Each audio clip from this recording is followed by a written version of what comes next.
Parents, take social distancing seriously and limit playdates, other activities, experts say. Reconsider group playdates. Parents, think twice about letting your kids play soccer with friends. Avoid local playground jungle gyms and monkey bars.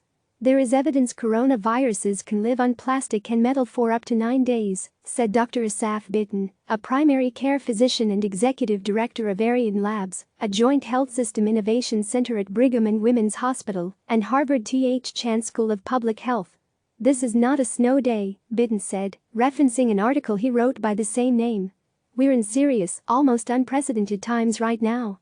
It's time for parents to carefully consider the types of activities they do with their children and how they allow play with other kids, experts say, without alarming their children in the process. We're not asking people to be hermits, go home, lock the door and crawl under the bed, said Vanderbilt infectious disease expert Dr. William Schaffner. We're being asked to do whatever we can to spread some distance between us. Social distancing applies to kids too. For the first time ever, Americans are being called upon to practice social distancing, which the U.S. Centers for Disease Control and Prevention, CDC, defines as remaining out of places where people meet or gather and avoiding local public transportation. That includes buses, subways, taxis and rideshares, like Uber and Lyft. It also means maintaining a distance of 6 feet or 2 meters from others. Yes, that means you're supposed to be keeping kids 6 feet apart, not piling them in a car to go to the local movie just because they're out of school. Children were sent home, businesses closed, and people began working from home, Bitton said, so they would not be exposed to other children and adults who might unknowingly have the coronavirus. When people want to have the kids play with each other or otherwise normally interact, it sort of defeats the purpose, Bitton said.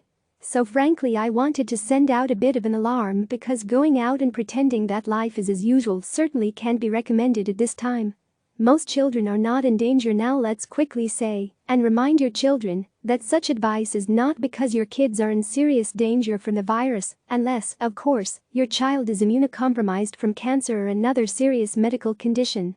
In fact, healthy children are at reduced risk of serious illness or death from coronavirus, said Dr. Tom Frieden, the former CDC director, in an op-ed for CNN.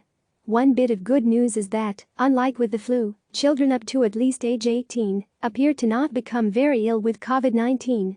They can become infected, but fatal infection appears to be extremely rare, Frieden wrote. That's a striking mystery about this virus, Schaffner said, one that experts are struggling to understand. One possibility is that it could be like mumps and chickenpox. In both cases, the older you are when you get it, the worse the symptoms. Another is that a child's immune system is not as developed as an adult, so the novel coronavirus doesn't trip it into hyperdrive, as it appears to do in the most affected elderly patients. Children are spreaders if the vast majority of children are not in danger. Why such caution? Because we don't yet know how infectious children under age 20 may be, said Dr. Deborah Birx, White House Coronavirus Response Coordinator, in a press briefing Saturday. Are they a group that is potentially asymptomatic and spreading the virus? Birx asked, as she discussed the need to protect the most vulnerable to the virus, the elderly or anyone with an underlying chronic disease such as diabetes. Children are the great spreaders in our communities. I like to joke they have the distribution franchise, said Schaffner, a professor of preventative medicine at Vanderbilt University School of Medicine in Nashville, Tennessee. With influenza, which is a crude analogy to coronavirus, children produce very large amounts of virus and shed this large amount for quite a long period of time, he said. Will children turn out to be major carriers of this new disease? We don't know and may not know until after many others have been infected and died. So at this time, it's best for the most vulnerable in our society if we act as though children may be key transmitters of coronavirus and do our best to help everyone stay safe. Plan carefully. There's no way you can keep your child away from everyone, of course, so experts suggest parents plan carefully.